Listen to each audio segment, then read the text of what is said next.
Hi, you are in the ladies' room with Dr. Donica, the only public ladies' room you can enter anytime without ever waiting online.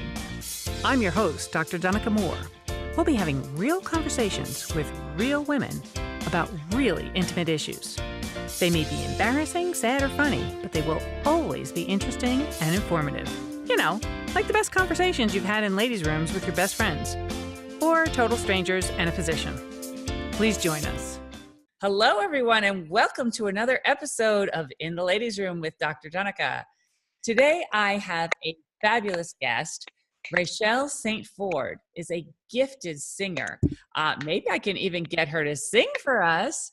She will be releasing her next single, The Harvest, as well as an accompanying music video in October. And then, spoiler alert, the rest of the album is coming out in December. So we have that big scoop. We want you to come back and play it for us. But while she's most well known for her music, Rachelle was also featured in People Magazine's How We Lost 100 Pounds issue. She says she was always confident, so her weight, which hit by 200 pounds by the time she was in high school, didn't really bother her. But as many of us do, she felt that food was her bestie. And she continued to gain weight year after year. She says she added the freshman 75 in college at the University of Florida, and then gained even more weight after she gave birth to her daughter while still in college. We want to hear that story also. She also developed lymphedema in her legs, which is a painful, unsightly condition, which is a buildup of lymphatic fluid that causes terrible swelling. Now, as many women do, Rachel's tried losing weight and eating more healthfully, but at some point she would always give up, causing that yo-yo phenomenon that too many of us are familiar with.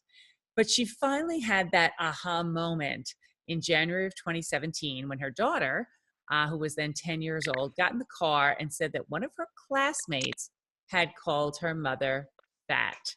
So I am going to leave it right there, and I am going to let you tell us the rest of the story. What did that do to you when she said that? It tore me to pieces. I mean, you never want your daughter to suffer such, things from classmates. And I instantly tried to explain to her, well, that's not a friend. A friend wouldn't talk about you or put you down, your mom down. And I just tried to I didn't know what to do. I mean, your child is sad, and the ultimate truth, not necessarily, oh, you're fat, came out, but it's like, okay, everyone sees this problem. And at the end of the day, I'm her role model, and it's my obligation to show her what it is or what it means to live a healthy lifestyle. So at that moment, I was just like, enough is enough. She's suffering for something that I can make a change for, and I just kicked it into gear on top of other things and just decided, I need to get my life in order, especially if I want to be around for her. So what did you do? What was the very first thing that you did after you got home from that car ride? Had to talk with myself. I mean, literally looking in the mirror and saying, seriously, what's the deal? You know what to do. You've lost weight before. What are you doing different? What are you not doing? And, I played it in my head. I'm like, okay, I was drinking my water. I stopped eating the greasy foods. I was exercising. I was losing. So what was it? And at that moment, I was like, I kept quitting. Okay. So this time, I'm just going to keep doing the same thing, and I'm just not going to quit. I'm human. I'm going to mess up. You'll have your AKA cheat meal. Mm-hmm. And, that doesn't destroy or discredit all of the hard work you've put in a month before or 2 weeks prior. And I just vowed not to quit. And hey, I've been successful since. It's just all about trusting your process and just not giving up on you and not letting one mistake, deter you from success. So I understand that you have lost 124 pounds so far.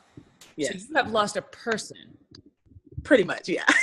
Yes. A skinny person, but still a person. A person, yes. Mm-hmm. Wow. And have you achieved your goal, or did you ever set a weight goal, or did you just say, I want to be healthier?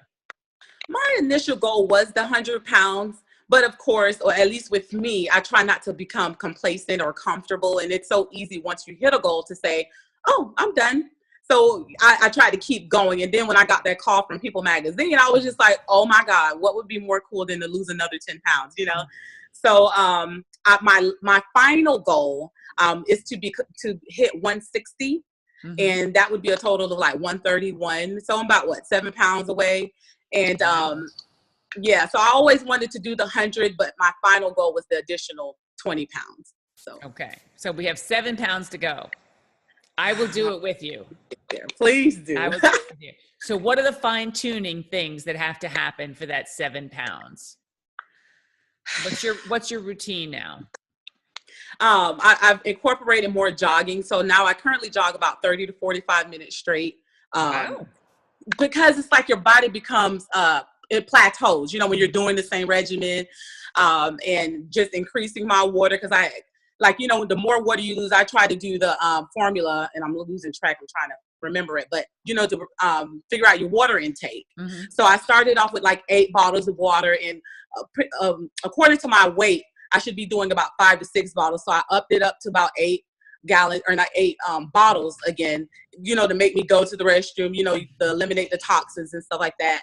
And just trying to stay strong with my eating. We're human, you know, and I just want to continue that and do better with my sleeping, because I just still try to get up at 4 or 5 in the morning to work out. So wow. I'm trying to like get up at 6, but it's like my body is so accustomed to it. Yeah. And we all know that sleep is very imperative on your journey. Well, absolutely. We actually had the sleep doctor, Dr. Michael Bruce, was one of our guests on a previous podcast episode. And he's actually written a book called How to Lose Weight While You Sleep, which sounds too good to be true. But the dirty little secret is that most of us just aren't sleeping enough. Yeah. And sleep deprivation, of course, does a mess with your hormones, which can actually influence how you deposit fat and how you metabolize fat. But also, many of us who aren't sleeping enough because we're just not going to bed, and we're staying up and we're watching TV and we're eating the kitchen while we watch TV. Not that I ever did that, but I just imagine somebody might have done that once in a while. Right. The other thing about the drinking water, you know, a lot of people, I think, place a little too much emphasis on trying to drink more water. The key about the water is drinking water instead of drinking your calories. So instead of drinking other things. And a lot of women mistakenly think that by drinking diet soda, that's the same as drinking water. And of course, we now know that that can also mess with your insulin, the cortisol, and your other hormones that can increase the deposit of fat. So a lot of women go to Starbucks or, you know, other coffee places and get these mocha chocolate latte kind of drinks with lots of, you know, like they could have 500 calories in them by the time they're done with adding all their different things in it. What do you think was the most important thing that you learned on this journey? That you're closer than what you think. Like, it's so imperative to not give up and not try to go by someone else's journey, you know, because I would find myself on YouTube, you know, early on, and I would say, wow, she lost 30 pounds in 2 months, or, you know, and try to mimic that. And I found myself, when I didn't hit it, I'm like, oh, our bodies are different, you know? So I just learned primarily to like trust my journey. Your journey is your journey for a reason. And it's okay to get advice and motivation from others, but just understand what works for them will always work for you. So I really like believing that. Actually, a great quote I recently heard about how watching social media videos and things can make us feel. The best advice I saw was, don't judge your insides by somebody else's outsides.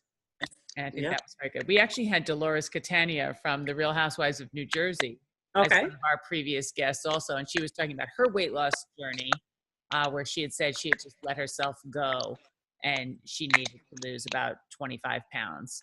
And she did it by taking a little shortcut by using a procedure that puts a balloon into your stomach. Oh, wow. I'm assuming that everything you did was just based on diet and exercises and changing your health habits. Correct. Is that correct? And did the lymphedema go away? It went away, but I always have to monitor it, because a lot of people ask that question. It went away, but hey, if I cheat or eat something salty, it definitely tries to flare up. So that's something that, you know, I realize that I have to deal with for the rest of my life. You know, I have to walk. probably for the rest of my life, not necessarily every day, but that just is definitely a lifestyle change. So it goes, go ahead. Did you know what it was, or did a doctor have to tell you about lymphedema? And I went to so many doctors, so many specialists, because I was in college when it happened. And imagine you're a healthy kid, or you're not quite as healthy, but like you're doing your daily regimen, you're walking to class, like nothing's wrong as far as like your legs go, and then boom, you have swelling. And I kind of like ignored it, and a week came and I'm like, okay, maybe I got bit. A month came, I'm like, oh my God, something's wrong, So it was dramatic. It was a dramatic increase from what you had before.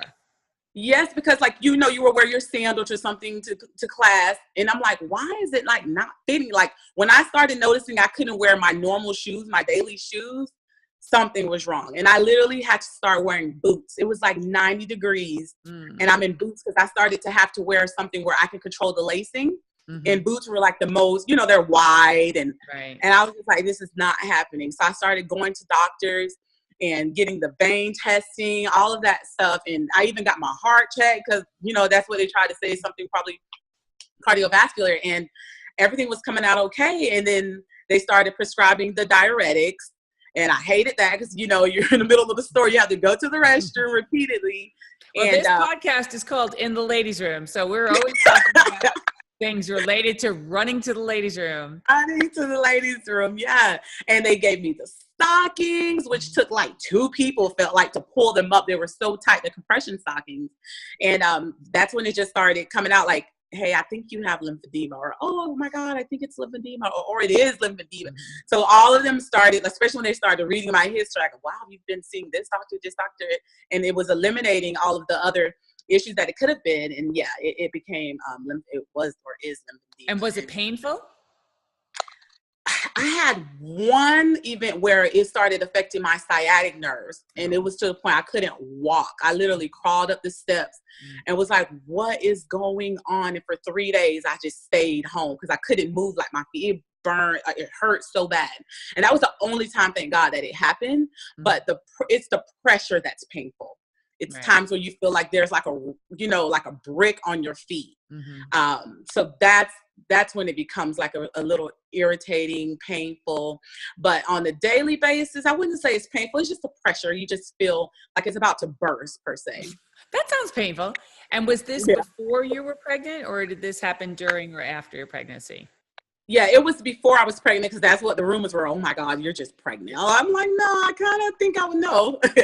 So it was before. So when I got pregnant, of course, you can imagine it got worse. So after that, that was one time that I started losing. I think I became depressed. You get bigger, and then I started losing weight after my pregnancy, but it came right back. Right. So how much did you gain during the pregnancy? During my pregnancy, I want to say about 50 or so pounds. And then I lost on about top of the freshman 75. No, it wasn't on top of that. Oh, well, because my highest was 291. So, I didn't quite gain 75. That was just sarcasm when I said 75. Oh, okay. So, okay. So, yeah, it was on top of that. So, yes, correct. Okay. But my highest was 291. Okay. So, 291 is definitely obese.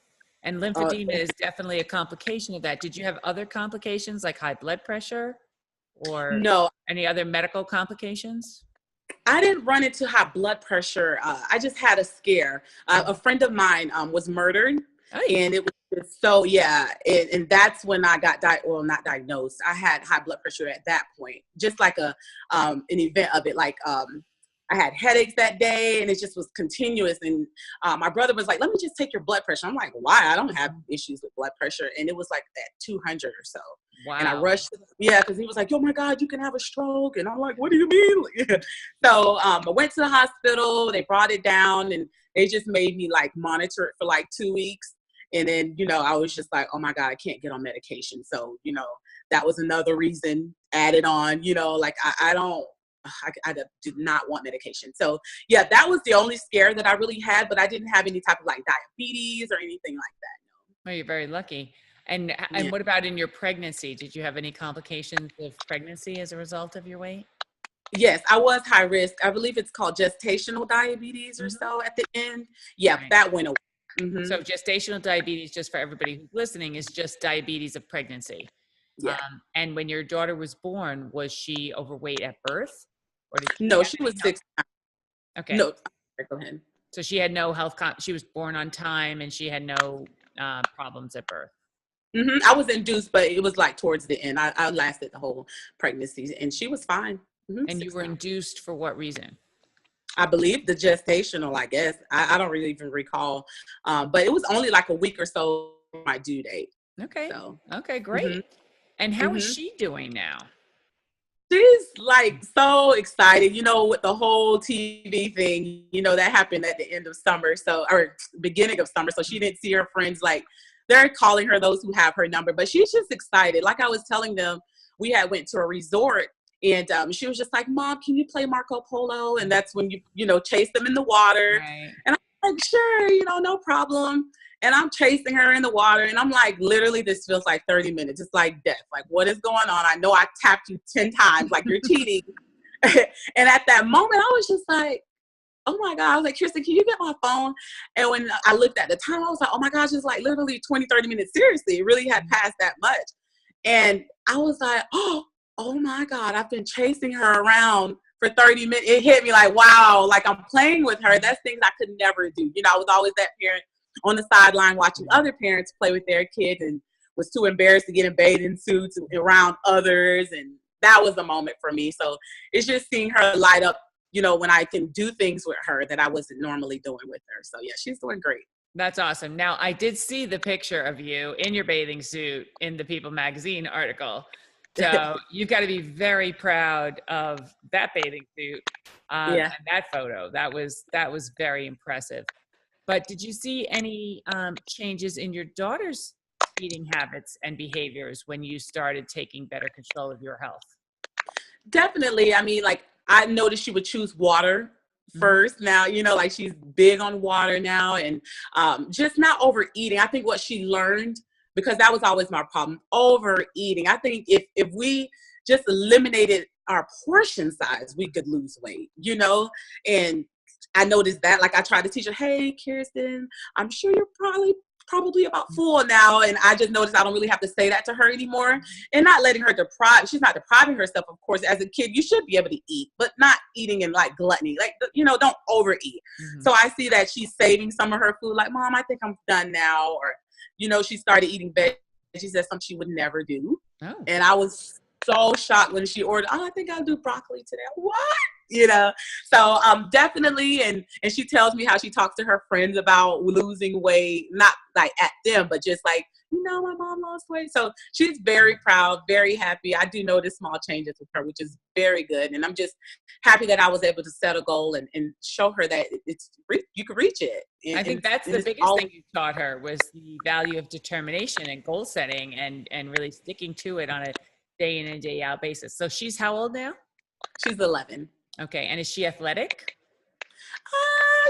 She's athletic. She's not really into sports. She now wants to play basketball. She was playing the volleyball. Yes, I'm very excited about that because that's the first sport that she's actually interested in. I definitely want her to play sports, but she did cheer back in the day. So I'm a big fan of girls going into sports and organized sports. I just think it's so great for interpersonal development. We've also had 2 Olympians on our show. Most recently, Joetta Clark-Diggs, who was a 4-time Olympian, and she was talking about making health changes at every age and every stage of your life. And she is a very disciplined woman. As soon as I got off the podcast, I went to the gym. There is nothing more motivational than having a 1-hour conversation with an Olympic champion. Right. So that is really motivational. So how are we going to get rid of those last 7 pounds? How are we going to get there? We're going to get there. I mean, just doing everything that I normally do. And it's all about, too, I noticed, having a clear mind. When I first started my journey, I literally, cleared everything that stressed me out. And when I say that, people are like, what do you mean? Like, I literally wrote down what is stressing me right now, whether it be friends, family, a job, relationships. Like I went through a breakup, not like, oh my God, it's over, I want to work out. No, it just all happened that time, you know. I got a new career, and it was just like, oh my God, my mind, like, you know, I was clearing up that space because of course you're sad and all that stuff of the big changes. And I was just like, you know, let me use this in a positive way. Like, I'm actually making time for me. And it's all about being selfish sometimes. Sometimes you have to be selfish and put you first, because if you're not good, no one is good around you. So just eliminating stress. And I'm just trying to stay positive and just keeping positive people around you. You know, people who are always down, that kind of puts a damper on you too. So I'm just trying to stay positive, remembering why I start. I always like the quote that, the saying that I say, find your why and vow to never stop fighting for it. So whenever I feel like I'm down, you know, I just look at my daughter, like that's my main reason I have to be here for her. So as long as I keep those thoughts in my head, I'll eventually hit it. But you know, you find yourself seeing the finish line, so your mind is trying to go back. And I'm like, nah, we still have work to do, and we're going to continuously do it because it's a lifestyle. That's awesome. So tell me about the career. Tell me about the music. The music, wow. Music is so big on my journey because prior to that, you know, I was denied so many opportunities. You know, I've met so many people in the industry, producers, and it's crazy how they want your voice. You know, they wanted me to record, but when it was time for the music videos, it was a no-go. Like, I didn't get calls. Like, I remember, like, I was saying on one interview that I received a call from a friend. She was like, oh my God, you know, I saw the music video with the song you did with the rapper. And I'm like, what do you mean? You know? And she's like, yeah, everyone's playing it. And I'm like, no, seriously, what are you talking about? And she's like, oh, you did the song, whatever. So I looked it up. Sure enough, there's the video, and it says featuring Rochelle, but Rochelle was nowhere in the video. And I'm like, I have the same number. Like, what's up with that? You know? And looking into it a little deeper, it came out that it was because of my image. So it definitely hurts, but you just have to use that negativity into something positive. And you know, that was part of the motivation. And guess who's calling who now, you know? So, so it was definitely, you know, actually, that would be a good song. Who's calling who now? Who's calling who now? Okay. I like that. So do you write your music as well? Yes. Mm-hmm. Okay, I like that. Who's calling who now? I have to remember that one. That's a good one. Yeah. So it's crazy because it really affects your confidence. I remember even performing. Literally, I would start at the front of the stage and would end up to the back. I don't know. It was the weirdest thing because I was like, oh my God. Because what? Like when you see the stage, it's normally right at their like what face, right? Mm-hmm. So I felt like, oh my God, they're looking at my feet. My feet are swollen. It was just so like, oh my gosh. And, you know, I just wasn't confident on stage. That's why I don't have a lot of video performances and stuff like that. But I'm definitely ready now. I'm getting back into the studio and I have unreleased music. And I just can't wait to get back out there because you definitely, like, I've always had confidence. I just, when it comes to performing, it is just something else because you're so busy worried about what others think instead of giving a performance. So now I'm ready to give a performance and just be happy and do what I love. So definitely excited that I was able to stick this out. Mm-hmm. That is awesome. So are you touring or what kind of performing are you doing? I'm currently not performing. I want to get back in the studio to finish up this EP that I'm working on. So definitely excited when I'm able to release it and hopefully, you know, we get some tour dates out, but not right now. Coming out in December. Is that still on track for December? And what is chosen a name for the EP? I haven't picked a name yet. You know, I want it to be meaningful. You know, I just want to take my time with it. But I haven't chosen the name yet. So the lead song is The Harvest. That's your single that's coming out in October. Can you give us one line of a sneak peek? Okay. The harvest has come. I'm gonna fight until it's won. Cause I am a fighter. I am a fighter. I'm a soul. Where I'm from, we don't take no number one. I am a fighter. I am a fighter. Wow. Okay, I'm putting that on my workout playlist.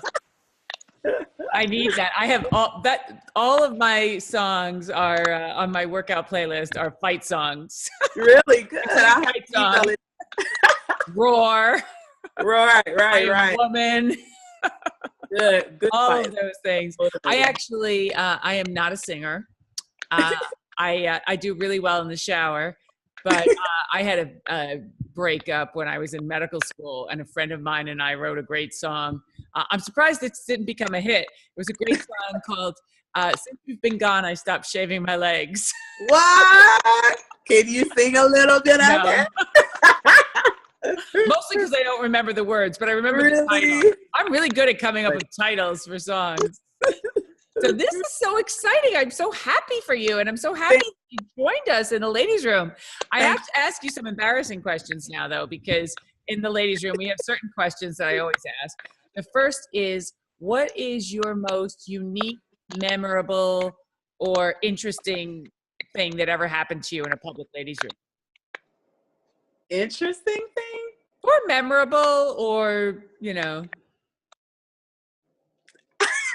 In the ladies' room, what was the most memorable thing?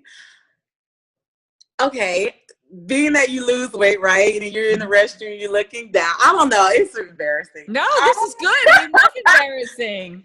Just think, like, I remember one time I was using the restroom. I'm like, oh my God, like, okay, this is embarrassing.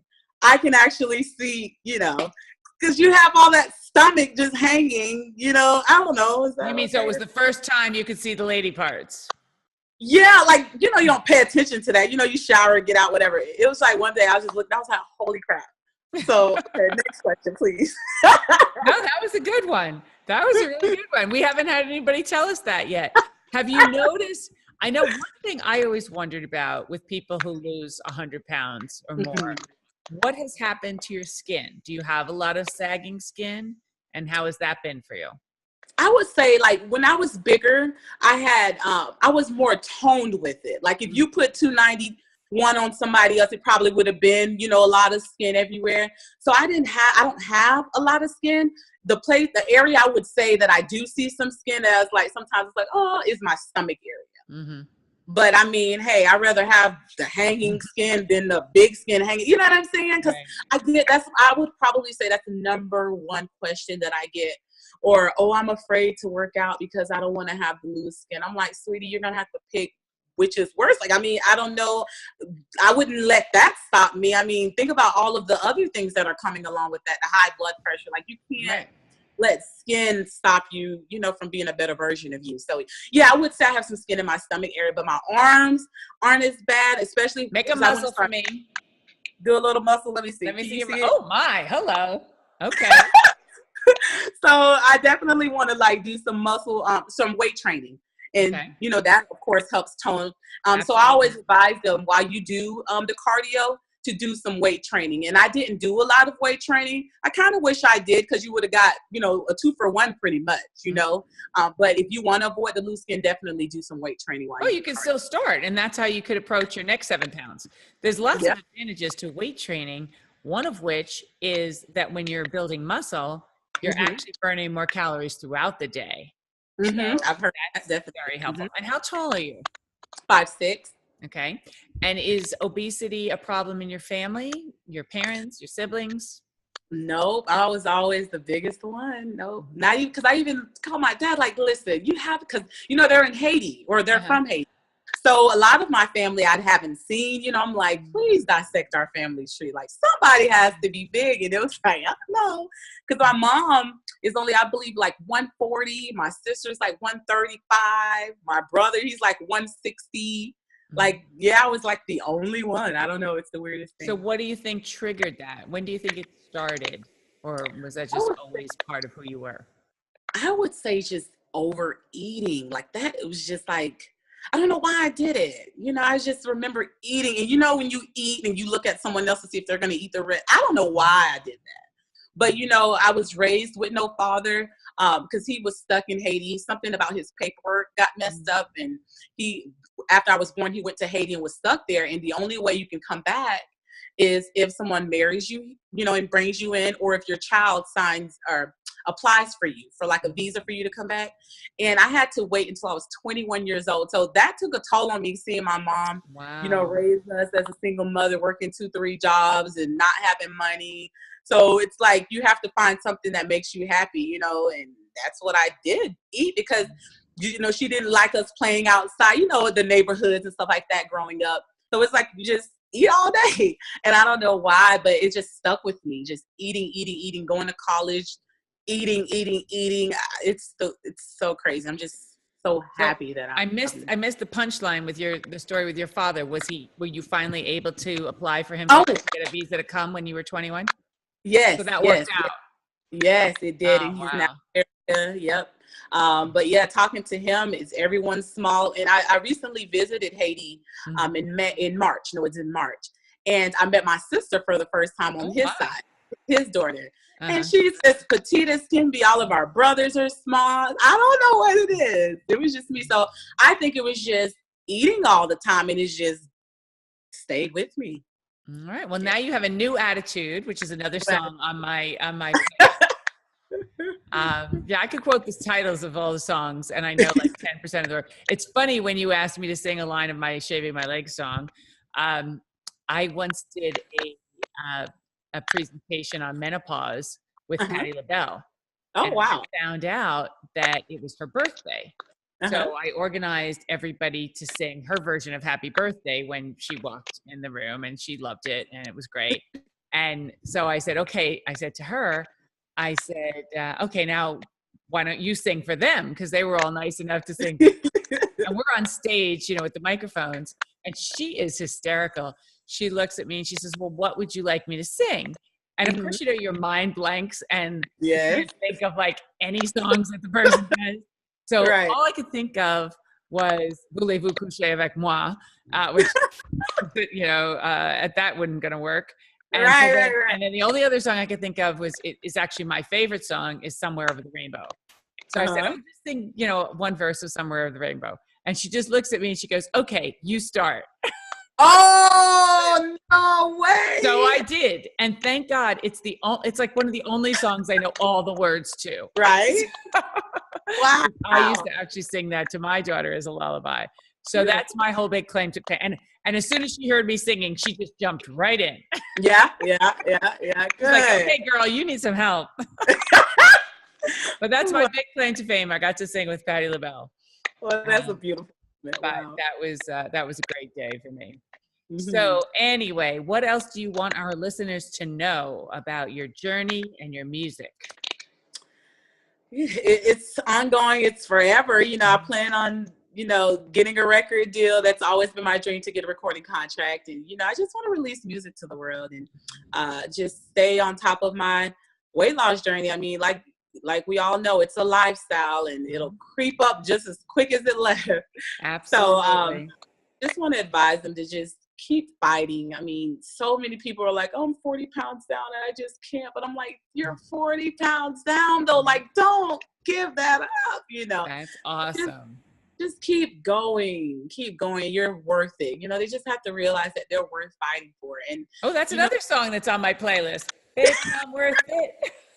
You have a good playlist. I do. I should play it more because I only play it when I'm in the gym. Anyway, it has been such an inspiration talking to you. It's been wonderful to meet you. Today is July 17th.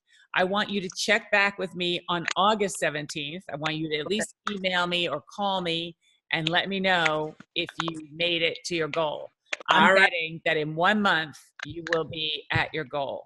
That's the bet. I want to hear from you about that. And I am going to be listening for your music on the radio, on Sirius XM. I am going to put your song on my playlist when it comes out in October.